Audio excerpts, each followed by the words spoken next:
The movie begins with a mother and daughter living in a house. The mother is extremely frightened because strange incidents are happening around them. The daughter tries to reassure her, insisting that everything is fine and they are safe. However, the mother remains anxious and forbids her from going outside, warning her that danger lurks beyond the house. Ignoring her mother's warning, the daughter steps outside to dry clothes. Suddenly, she hears a loud and eerie sound from an unknown creature. Realizing the impending danger, she turns around and sees a bizarre entity standing behind her. One without eyes. Before she can react, the creature attacks and kills her in an instant. Her dying screams reach her mother, who immediately understands that her daughter has fallen victim to the same monstrous entity that has been wreaking havoc throughout the city. Overcome with grief, the mother rushes outside but soon realizes it was a terrible mistake. Terrified, she retreats into the house, knowing that the creature may have already entered. Determined to protect herself, she retrieves a gun from a drawer, ensuring she makes no noise, as the monster is blind but highly sensitive to sound. Fear grips her as she plans her next move. She does not want to miss her only chance to survive. However, her trembling hands betray her, and in her panic, she accidentally drops a bullet. The slight noise is enough to attract the monster. Within moments, the creature appears behind her and attacks, killing her as well. The scene cuts to a terrifying close-up of the monster, its grotesque mouth dripping with a strange, repulsive liquid. Now the movie shifts to the main character, Rita. Rita's mother lives in the same city where these terrifying events are unfolding, yet she has never told Rita anything about the strange occurrences. However, Rita is already concerned because her father has been missing for 3 days. When she asks about him, her mother dismisses her worries, saying he often stays out and will return soon. But Rita remains uneasy and decides to visit her family in the city. Her mother warns her not to come, insisting that it is dangerous, but Rita refuses to listen. The next morning, Rita and Alan prepare to leave for her mother's house. Meanwhile, Ben is also ready, but they wonder where Charlie is. Ben explains that Charlie is still arguing with Tyler, her friend. When asked why they don't simply part ways if they argue so much, their mother explains that relationships take time and effort to mend. Shortly after, Tyler and Charlie step outside, revealing that Tyler had made other plans for the day, but since they had to visit the grandmother, Charlie convinced him to join them instead. The group of 5 sets out on their journey. After traveling for nearly half a day, they finally reach Rita's city. On the outskirts, they notice a mysterious laboratory. Curious, they ask Rita about it, but she explains that no one really knows what experiments take place there or why the lab exists. It has simply been there since her childhood. A sign outside warns of danger, suggesting that hazardous tests are conducted inside. Leaving the lab behind, they continue their journey and reach Rita's mother's house. Excited to reunite with her mother after so many years, Rita rushes inside, only to find the doors eerily open. To her shock, neither her mother nor her father are inside. Searching every corner of the house, she finds no sign of them. Her growing panic is interrupted by Alan, who tries to reassure her. He suggests that they might have gone to visit a neighbor. Determined to find answers, Rita decides to check the house where the movie's opening events took place. Upon arrival, she is met with another unsettling sight. The doors are wide open and the house looks abandoned, as if no one have lived there for years.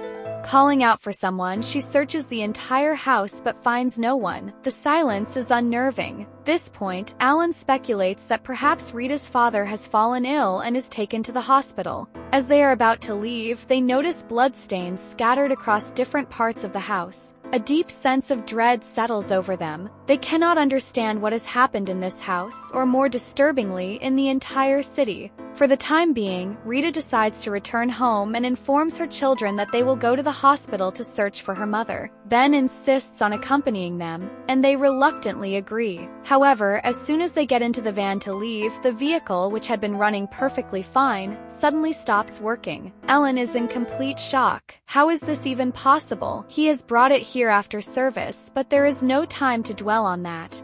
The group decides to leave the vehicle and tasks Tyler and Charlie with inspecting it while they set off for the hospital on foot. As they walked through the city, a strange emptiness surrounded them. There was not a single person in sight. The streets, hotels, houses, and shops all appeared abandoned, as if no one had lived there for a long time. Rita, increasingly disturbed, wondered why her mother had never told her about this.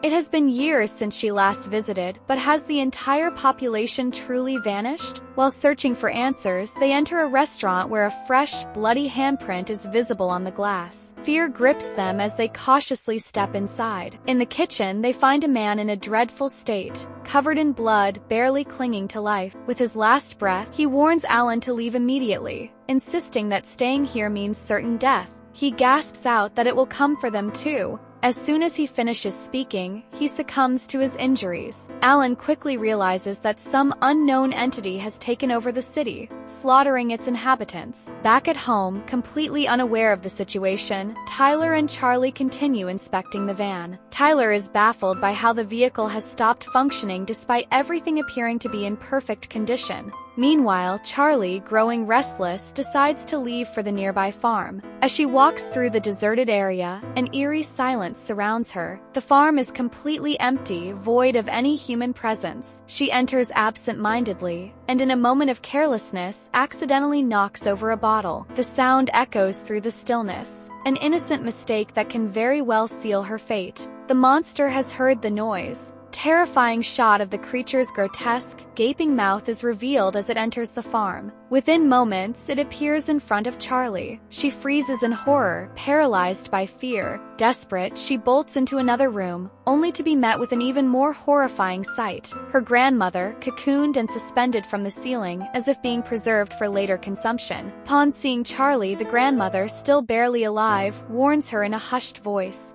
She urges her to flee, emphasizing that the creature is blind and relies solely on sound. Any noise can be fatal. Before Charlie can escape, the monster strikes, launching a vicious attack. In a desperate move, she pushes it away and manages to break free, sprinting toward Tyler. Seeing Charlie injured, Tyler is alarmed, but there is no time for explanations. She grabs his hand and drags him toward the truck. Just as they are about to climb in, the sound of the truck door opening alerts the creature. In an instant, it lunges at Tyler, tearing him apart. Charlie, now inside the truck, is forced to witness the horrifying scene. The monster is mercilessly devouring Tyler.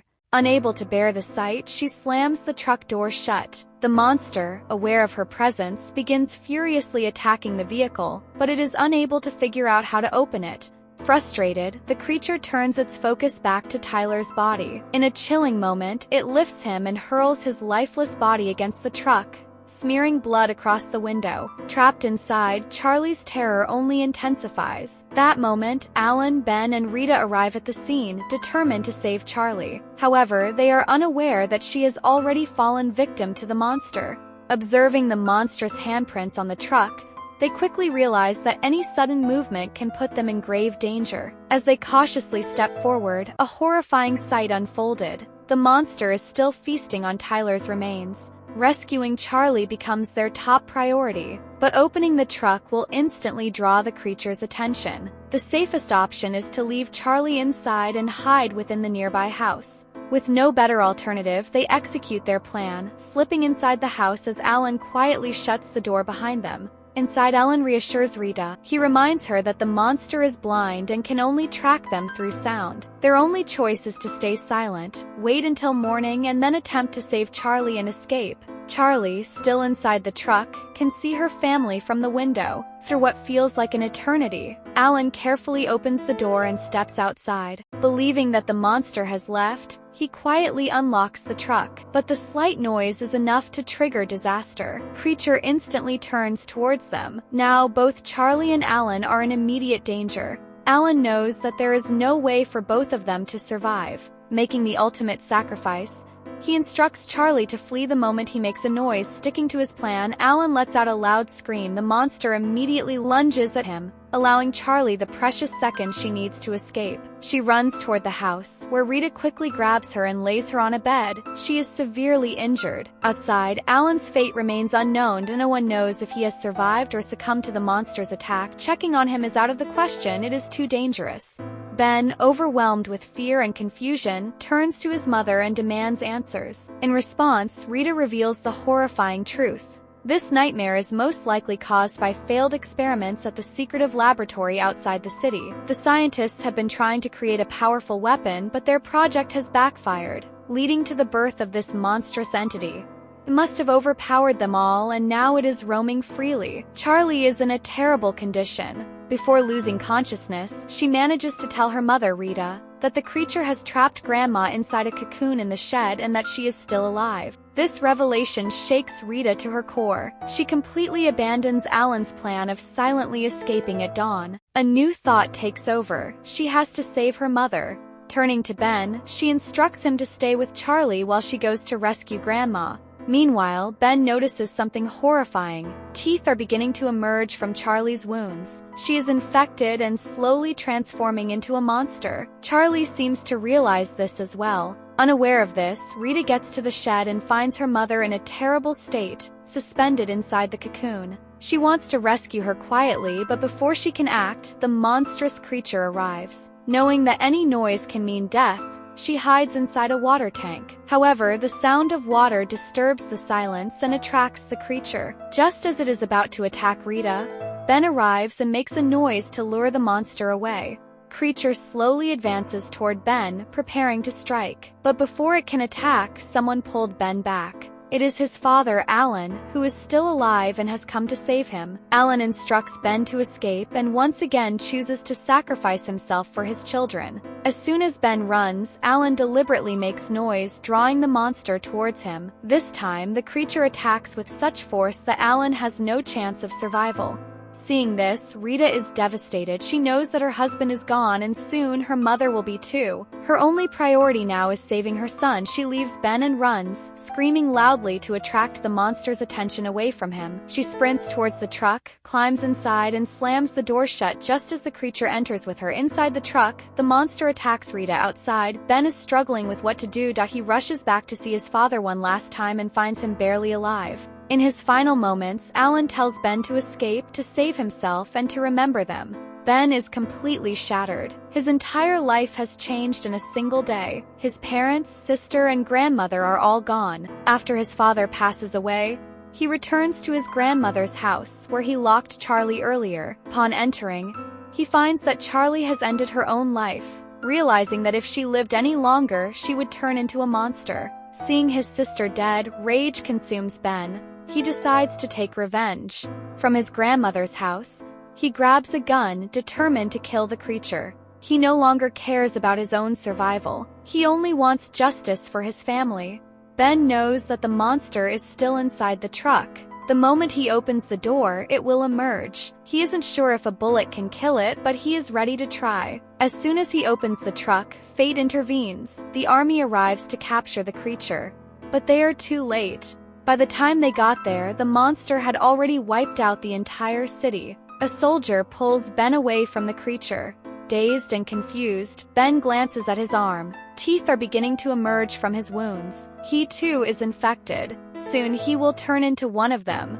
Inside the truck, the army eliminates the monster. But what they don't realize is that another monster is about to emerge.